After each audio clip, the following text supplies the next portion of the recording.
안녕하세요. 세상을 이기는 무기 성경 말씀 주중환 목사입니다. 모세가 민수기 11장 11절에서 이렇게 얘기합니다. 모세가 여호와께 여짜오되, 물어보는 거죠. 어찌하여 왜 그렇게 하셨습니까? 라고 하는 거죠. 주께서 종을 괴롭게 하시나이까? 첫 번째예요. 두 번째는 어찌하여 내게 주의 목전에서 은혜를 입게 아니하시고, 세 번째로 저는 분류를 하고 싶은데, 이 모든 백성을 내게 맡기사 내가 그 짐을 지게 하시나이까.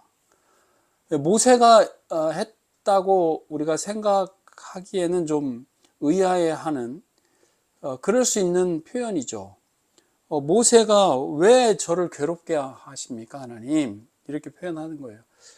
우리도 그렇게 말할 수 있잖아요. 뭐 저는 수도 없이 그렇게 말을 많이 했으니까요.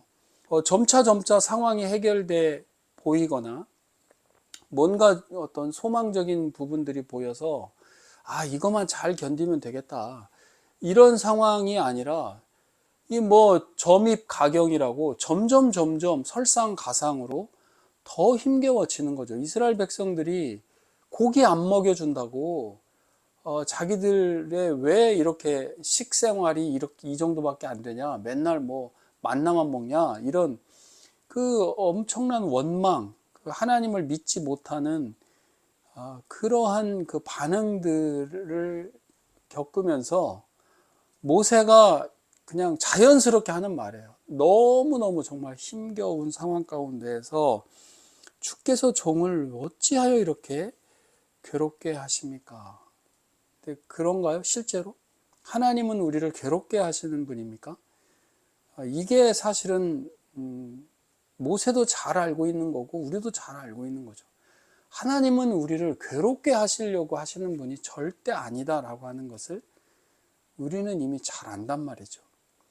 이 말씀을 나누는 이유는 우리 삶의 상황 가운데에서 그 모든 원인 행위자를 하나님께 우리가 돌릴 수는 없다는 것이죠. 이스라엘 백성들이 정말 하나님 앞에 믿음으로 섰다면 그 지도자인 모세에게 그렇게 하지 않았을 텐데, 이 사람들은 아직까지도 그 육신의 본능, 욕구, 이기적 감정, 이런 것들이 자신들을 주장하고, 이 사람들이 또 그렇게 무리를 짓는단 말이에요. 반대하는 당을 만든다고요. 자기들을 추종하는 세력들을 만들어서 당을 만들어서 결국은 대항하는 그러한 형국으로 가고 있을 때, 하나님 정말 정말 좀 왜 이렇게 저를 괴롭게 하십니까? 이렇게 하는 거죠. 두 번째 모세가 했던 오해가 있어요. 은혜에 대한 오해인데요. 어찌하여 내게 주의 목전에서 은혜를 입게 아니하시고, 왜 은혜를 거두어 가십니까? 이제 은혜를 안 주시나요? 이제 저에게 은혜는 끝난 것입니까? 라고 하는 거죠. 왜 은혜를 주지 않으셔서 매일매일 아마 모세는 상황이 뭐 아주 호전되고 모든 일들이 다 형통해지고 이스라엘 백성들이 갑자기 뭐 개가천선해가지고 정말 모세 당신을 우리가 위대한 지도자로 잘 섬기겠습니다, 다시는 정말 그런 일 이렇게 원망하고 당신에게 뭐 대항하는 그런 일 없을 것입니다 라는 반응들을 매일매일 기대했을지 모르지만 전혀 그럴 일은 일어날 일이 없는 거란 말이에요. 그래서 결국은 하나님이 은혜를 이제는 거두셨구나, 나에게 은혜는 이제는 딴 사람 얘기구나, 딴 세상 얘기구나 라고 하는 거죠. 작은 영혼의 쉼터, 아마 제목이 그럴 겁니다. 그 16살 먹은 그 소녀죠. 소녀가 어떤 성직자가 하나님께서 하나님이 너를 사랑하고 하나님 말씀을 한번 읽어보거라, 이렇게 성경을 건넸을 때 첫 번째 반응이죠. 물론 이제 점차 이게 좋아져가는 과정인데, 첫 번째 반응은 하나님은 자기를 버렸다는 거예요. 선하신 하나님이 계신다면 자기에게 이런 일이 생길 수 없다는 거죠. 정말 인간적인 시각으로 봐도 답이 없는 그 소녀에게 정말 그 얘기를 들어도 그럴 수밖에 없겠구나라는 그런 어떤 인간적인 공감과 동조가 앞서지, 아, 맞아. 이런 상황에서도, 아, 맞아. 하나님이 나를 사랑하고 나를 위한 정말 그 인도하심에 그 예비하심이 있을 거야 라고 그렇게 예상할 수 있는 상황이 아니거든요. 그 나온 반응은 하나님은 나와 무관한 분이다. 나를 버린 게 확실하다. 하나님이 계신다면. 이제 이런 반응이란 말이에요. 주변에도 그런 경우 있거든요. 하나님이 살아계시는데 어떻게 이런 일이 있을 수 있어? 하나님은 나를 버린 게 분명해. 이렇게 표현하는 거죠. 그건 신앙 없는 사람들만 한 게 아니라요. 모세가 그랬단 말이에요. 모세가. 모세는 정말 엄청난 살아계신 하나님을 경험한 사람이잖아요. 그런데 그렇지 않다. 마음이 공허해지고 혼자 있는 것 같고 아무것도 정말 소망 없는 그런 상황 가운데 하나님의 은혜는 나하고는 상관이 없구나. 그런 상황 가운데 있을 수 있죠. 우리 마음은. 그러나 하나님의 은혜는 멈추어지지 않는다. 하나님의 은혜는 거두어가지지 않는다. 하나님의 자녀라면, 하나님께서 구원해 주신 그 자녀라면 그렇지 않다. 세 번째 이 모세가 했었던 그 오해는 왜 저에게 무거운 짐을 이렇게 주셨습니까? 라고 하는 오해예요. 제가 이 영상에 이렇게 앞서서도 출애굽기 6장에 있는 말씀, 그 애굽 사람들이 지어주는 무거운 그 짐 가운데서 우리를 빼내 주셨다라고 표현한 바가 있거든요.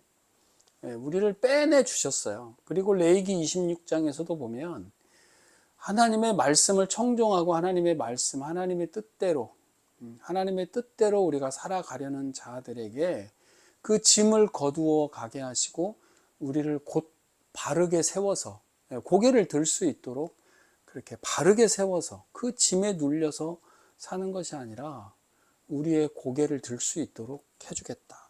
그런 약속의 말씀이 있거든요. 근데 모세는 지금 너무 짐을 많이 지어주셨습니까? 사실 그렇잖아요. 나중에 얘기하잖아요. 내가 이 사람 다 배웠습니까? 내가 이 사람들 다 낳았습니까? 이 사람들이 내 자식들입니까? 왜 도대체 나에게 이렇게 이 사람들을 맡기셔서 이렇게 무거운 짐을 저에게 주셨습니까? 그러나 하나님께서 우리에게 주시는 짐은 가벼운 거다. 가벼운 것이다. 예수님이 말씀하셨잖아요. 진짜 무거운 것이 아니라 가벼운 것이다. 하나님이 우리에게 준 그 사명은 하나님과 동행함으로 하나님이 함께 지어가 주심으로 인해서 그 짐은 무겁지 않다.